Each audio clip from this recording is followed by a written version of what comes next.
How's it going, everyone, and welcome back to another video. Today's video, I'm going to be giving you guys predictions for the UFC Fight Night, Woodley versus Burns.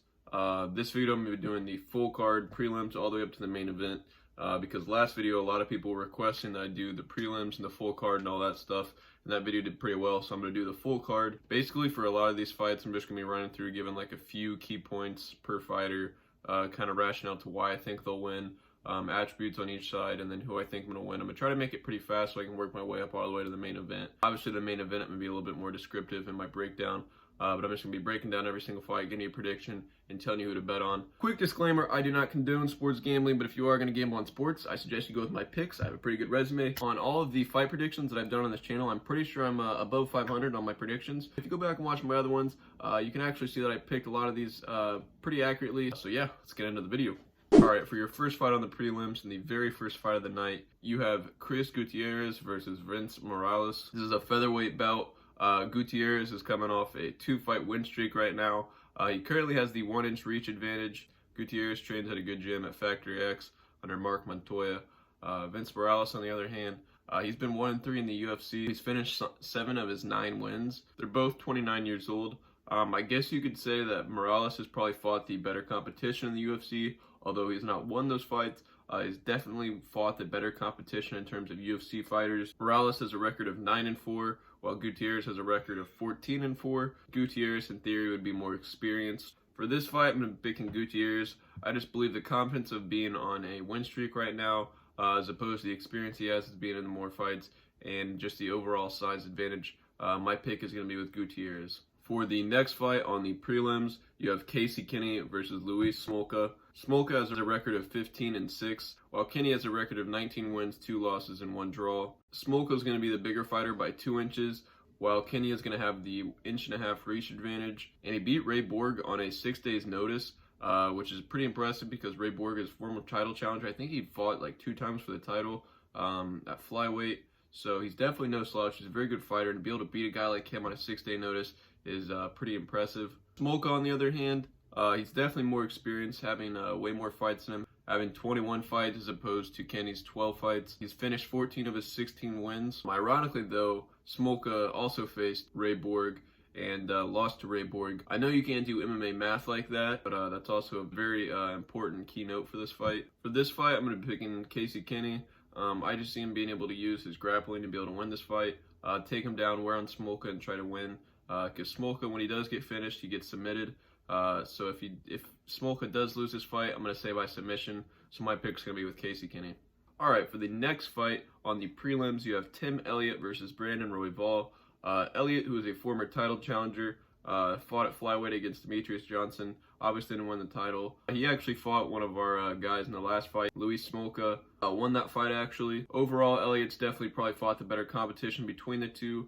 Royval is definitely a little bit younger in his career. Elliott has finished 9 of his 15 wins, with 6 of those coming by submission. Right now, he's kind of got his back against the wall as well with the UFC, having lost 4 of his last 6. Royval, on the other hand, has finished 9 of his 10 wins. He has good grappling, 6 of his 10 wins coming by submission. This is going to be his UFC debut, so it's going to be a big fight for him. He's also going to hold a 3.5-inch reach advantage. Since this is a big fight for both these fighters, as it being Royval's UFC debut, and since Elliott kind of has his back against the wall, I believe that the experience for Elliott, having been in the bigger fights, fought the better competition, I feel like he's going to be able to pull through for this, and he's going to be able to get the win here.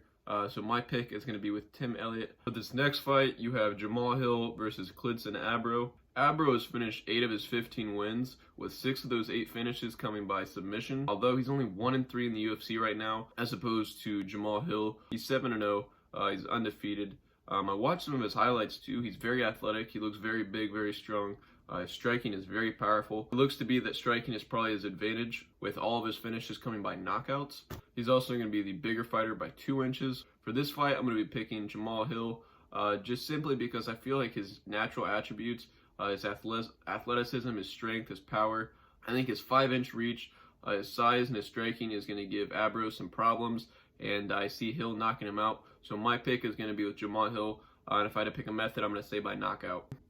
For the next fight, and for the main event on your prelims, you have Antonia Shevchenko versus Caitlin Chukagian. Right off the bat, Antonia Shevchenko is the older sister to Valentina Shevchenko, the flyweight champion. Antonia has very good Muay Thai, very good kickboxing, overall very good striking. She has a kickboxing record of 39-1 and an MMA record of 8-1. So I'm going to give the striking advantage to Antonia. On the ground, though, Chukagian is a brown belt in jiu-jitsu. I really don't know much about Antonia's grappling experience. I do know Valentina is no slouch grappling. She has very good grappling, so I'm probably going to guess the same for Antonia. I just see Shevchenko's skill and technique being too much for Chukagian. I see her being able to outstrike Chukagian. I really wouldn't be surprised if she knocked her out as well. So my pick for this fight is going to be with Antonia Shevchenko. For the next fight and for the very first fight on your main card, you have Mackenzie Dern versus Hannah Cifers. Dern has phenomenal grappling. She's a world champion in jiu-jitsu multiple times. She's won ADC gold medals, won world medals in both gi, no gi, Pan Am champ, black belt in Brazilian jiu-jitsu. Has an MMA record of 7-1, with 4 of those 7 wins coming by submission. She's going to be the taller fighter by 3 inches. Cifers, on the other hand, all of her finishes have come by knockout. She has very strong and powerful striking, hence the nickname Shockwave. Cifers is a purple belt, though, in jiu-jitsu, so she's definitely going to have the disadvantage when it comes to grappling. Striking-wise, I'll probably give the advantage to Cifers. Cifers is definitely the more experienced fighter, having almost double the fights that Dern has. For this fight, although I'm going to be picking Mackenzie Dern, I just believe that her grappling is going to be far too superior. I see her taking Cifers to the ground at some point, and I see her being able to submit her. So my pick is going to be with Dern, I'm going to say by submission. For the next fight on the main card, you have Brock Weaver versus Roosevelt Roberts. Both fighters coming off the Contender Series, Brock Weaver more recently. Roberts, on the other hand, he was on the Contender Series back in 2018. Roberts has finished 7 of his 9 wins. I'm going to definitely say he's fought the better competition. He has a record of 8-1 as well, so he's only lost 1 fight. He's also a brown belt in jiu-jitsu. Weaver, on the other hand, he's on a 4-fight win streak right now. He has a record of 14-4. Weaver, though, he has very good boxing. I believe that boxing was actually kind of the first thing that he picked up on. He actually has some professional fights in boxing. I believe that this fight is going to be a very close fight, and it's very hard for me to pick, but I am leaning towards Roberts just because I feel that he's more well-rounded.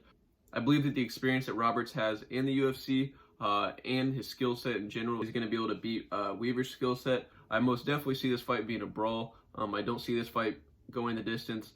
But my pick is going to be with Roberts. For the next fight on the prelims, you have Billy Kornilov versus Spike Carlisle. Kornilov is going to be the taller fighter by 2 inches. This is a catchweight bout as well. Kornilov is used to fighting at 155, which is lightweight, while Carlisle is a featherweight. So really, Carlisle is going to be the smaller guy, although Carlisle does have the 1-inch reach advantage. Kornilov has finished 10 of his 13 wins, while Carlisle has finished 8 of his 9. They're also both undefeated in the UFC, so both these fighters have a lot going for them right now. For this fight, since it is a catchweight fight, and it's going to be at 150, Kornilov is going to be naturally the bigger fighter, as he's used to fighting at 155. I just see his experience and his size being able to get him the victory. I think he's just going to be too much for Carlisle, and I see him winning by a decision, so my pick is going to be with Billy Kornilov. For the next fight, and for your co-main, I guess, for this card, you have Colby Ivanoff versus Augusto Sakai. Ivanoff has won 7 of his last 9 fights, never been knocked out, which is very important because 11 of Sakai's 14 wins have come by knockout. He's a very big fighter. He has a size advantage with a 4-inch reach. He's also just genuinely the bigger fighter if we're talking about physical size. He's on a 5-fight win streak right now as well. Ivanov, on the other hand, he's definitely fought the better competition between the two. He has great grappling. He's a combat sambo world champion and a black belt in judo. For me, this fight is very hard to pick, and I honestly believe that this fight is the closest fight on the whole entire card. I could see Ivanov just being able to take Sakai down to the ground and just out-grappling him, wearing him down, and eventually beating him on the ground. But I could also see this being the fight that Ivanov does get knocked out in, just because of Sakai's size and striking. I'm going to be going with Sakai on this one just because I feel I'm leaning more towards him, just based off his sheer physical attributes and what he brings to the table. I really don't know. You guys could go either way on this fight, but I'm going to say Sakai by knockout. For the next fight and for your main event on this card, you have Tyron Woodley versus Gilbert Burns. This fight is a very dangerous fight for Woodley because A, Woodley is the #1 contender right now in the welterweight division. He's fighting the #6 dude. That means he has 4 people in between him and #6 that he could potentially fight. And Burns being a jiu-jitsu world champion, world-class, phenomenal grappling, multiple-time world champion, it's very dangerous. It's a very dangerous fight for Woodley because dudes like that, it's just one mistake and it's over. Woodley, on the other hand, though, he's a former champion. He definitely has a skill set to beat someone like Burns. He's fought jiu-jitsu world champions in the past. People like Damian Maia, who Gilbert Burns actually just beat. It's also very important to point out that Tyron Woodley has never been submitted in his entire professional career. He's definitely fought the better competition. Just overall, he's very athletic, very well-rounded, very good grappling, very good striking, very strong, very athletic. Burns, on the other hand, he's on a 5-fight win streak. He trains with Henry Hooft, actually, at Hard Knocks 365, which is important for me to point out because Hooft is notorious for taking people that are grapplers and turning them into pretty well-rounded strikers. For example, someone like the welterweight champion Kamaru Usman. Usman is just known for his grappling. He's got a gas tank for days. He can out-grapple anyone. Out-grappled Tyron Woodley. That's who Woodley lost his title to.